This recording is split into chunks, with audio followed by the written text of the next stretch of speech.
దేశవ్యాప్తంగా కావచ్చు, రాష్ట్ర వ్యాప్తంగా కావచ్చు, గ్రామాలలో ఉన్న పేదవాళ్ళకి ఉపాధి హామీ పథకం అనేది చాలా లబ్ధి చేకూరు. ప్రస్తుతానికి మనం ఇక ముందు ఆ పథకాన్ని చూడలేమా తెలుసుకుందాం. మనతో పాటు డీబీఎఫ్ నాయకులు శంకర్ ఉన్నారు. అన్న నమస్తే. నమస్తే అమ్మా. ఏంటి ఇక మనం ముందు ముందు ఉపాధి హామీ పథకం చూడలేమంటారా? అంటే ఇవాళ కేంద్ర ప్రభుత్వం చేస్తున్న చర్యల వల్ల గనుక చూస్తుంటే ఇక గ్రామీణ ప్రాంతాలలో పేద ప్రజలకు హక్కుగా వచ్చిన ఉపాధి హామీ పని లభించట్లేదు. ఆ పని మొత్తం ఇవాళ అటుకెక్కినట్లే. అంటే పోరాడి సాధించుకున్న గ్రామీణ ఉపాధి హామీ చట్టాన్ని, పని హక్కులను ఇవాళ మోడీ, అమిత్ షా త్రయం ప్రభుత్వం ఇవాళ మొత్తం అరించి వేస్తున్న సందర్భం కనబడుతుంది. అంటే ఆ కూలీలకిగా ఈ ఈ ఈ 5,000 నోట్లోకి పోవడానికి కూడా లేవు. అంటే కడుపు నిండా తినొద్దనేది ఇవాళ మనవాద పాలకుల ఆలోచన.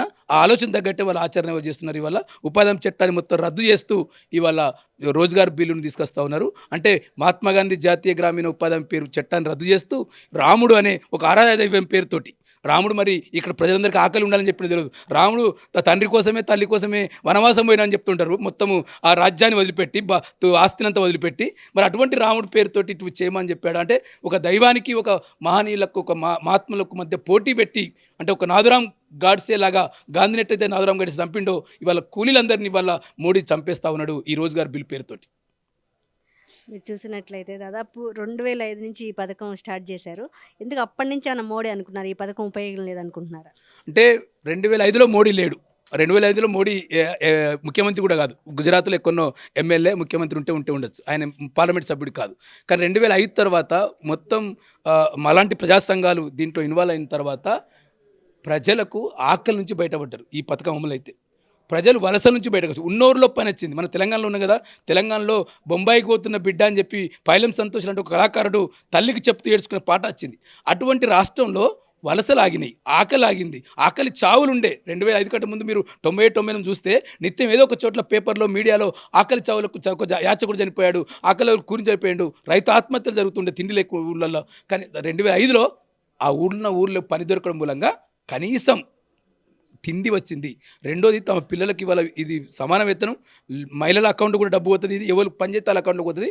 అనేక మంది మేము మహిళలతో మాట్లాడినప్పుడు వాళ్ళు చెప్పింది ఏంటంటే, మేము కూరగాయలు కొనుక్కుంటున్నాం బిడ్డ, మేము దవాఖానా పోతున్నాం బిడ్డ, ఇగో మేము కొంచెం చిన్న బంగారం చేసుకున్నాం అని కూడా చెప్పిన కేస్ స్టడీస్ ఉన్నాయి. మా భూమిలో మేము పని చేసుకుంటే కూడా మాకు డబ్బులు వస్తాయంట. ఈ చరిత్రలో ఎక్కడ లేదు. తన భూమిలో తను కూలి పని చేసుకుంటే, యజమాని పని చేసుకుంటే తనకే డబ్బులు వచ్చే ఒక పథకాన్ని ఇవాళ మొత్తం హరించి వేస్తున్న సందర్భం ఉంది. గాంధీకి, రామునికి పోటీ పెట్టి, వాళ్ళ రాజకీయాలకు పోటీ పెట్టి, పేదోడి మీద తుపాకీ పెట్టి వాళ్ళు కాల్చేస్తూ ఉన్నారు. దీనికి వ్యతిరేకంగా ప్రజలు ఉద్యమించాలి, కూలీలు ఉద్యమించాలి. రేపు 19వ తేదీ నాడు తెలంగాణ రాష్ట్ర వ్యాప్తంగా ఈ మోడీ తీసుకొచ్చిన జీరామ్ బిల్లును, రోజ్గార్ బిల్లును తగలబెడతా ఉన్నాం. కాబట్టి ఈ కార్యక్రమంలో ప్రజలందరూ భాగస్వామ్యంగా చెప్పి కోరుతా ఉన్నాం.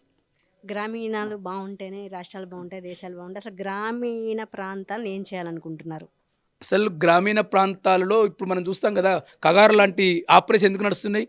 ఇడ్మా లాంటి ఒక ఇండియన్ చెగువేర లాంటి ఒక ఇడ్మాని ఎందుకు ఎన్కౌంటర్ చేశారు అంటే, గ్రామీణ ప్రాంతంలో, అటవీ ప్రాంతంలో ఖనిజ వసతులు, ఖనిజ సంపదను, సహజ వనరులను దోపిడీ చేసుకోవడానికి.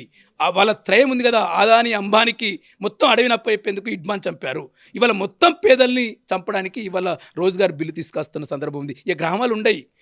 ఇప్పుడు ఇలా వాడు చెప్పాడు, మేము ఎక్కడ పనిస్తే మీరు అక్కడ తీసుకోవాలని చెప్తాడు. గత చట్టం నాకు హక్కు కల్పించింది. నేను ఇవాళ తెల్లారులైతే పని కోతని దరఖాస్తు పెట్టుకుంటా, పంచాయతీ సెక్రటరీకి ఇస్తే వాడు నాకు 2వ రోజు నుంచి పని ఇవ్వాలి, వారం రోజులకు పని ఇవ్వాలి. కానీ ఇవాళ వీడు నోటిఫికేషన్ ఇస్తాడట, ఎక్కడ పని ఇవ్వాలి, ఎక్కడ పని ఇవ్వాలి, ఎక్కడ అమలు చేయాలి, పని ఇస్తాడట.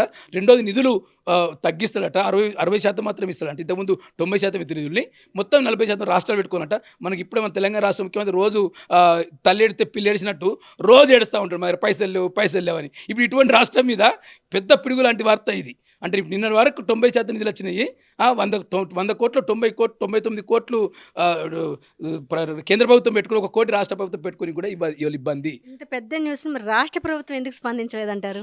అంటే రాష్ట్ర ప్రభుత్వము కొంత స్పందించింది. ఇప్పటికే సీతక్క ఈ రాష్ట్ర గ్రామీణాభివృద్ధి శాఖ మంత్రి నిన్న అన్ని మీడియాలో ఒక ప్రెస్ నోట్ రిలీజ్ చేశారు. తను కూడా సీతక్క మాట్లాడింది. మొత్తం ఓవరాల్ కాంగ్రెస్ పార్టీ ఎంపీలు వంశీ లాంటి వాళ్ళు, గడ్డం వంశీ లాంటి వాళ్ళు నిన్న ఢిల్లీలో జరిగిన ఆందోళనలో ఏదైతే యూపీఏ కూటమి మీద ఆందోళనలో పాల్గొన్నారు. తెలంగాణలో కాంగ్రెస్ పార్టీ మేలుకుంది. నేను రోజు తెలంగాణ కోసం పుట్టిన, తెలంగాణ అంటే నేనంటే తెలంగాణనే. కేసీఆర్ పాములకి వెళ్ళి ఎత్తలేడు. కేసీఆర్ తనయుడు ఇక్కడ ఉంటాడు, రోజు ఉంటాడు కటింగ్ మాస్టరు. ఇప్పటి వరకు ఆయన మాట్లాడలేదు.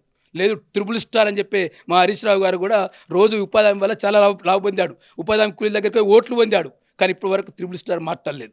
ఈ త్రయం మాట్లాడలేదు. మీరు కూడా మాట్లాడమని చెప్పి కోరుతున్నాం. బీజేపీతో మీరు దోస్తానుంటే మాడుకోండి, కానీ ప్రజల పక్కన ప్రజలకు హక్కుంటే మీరు మాట్లాడమని చెప్పుకోతున్నాం.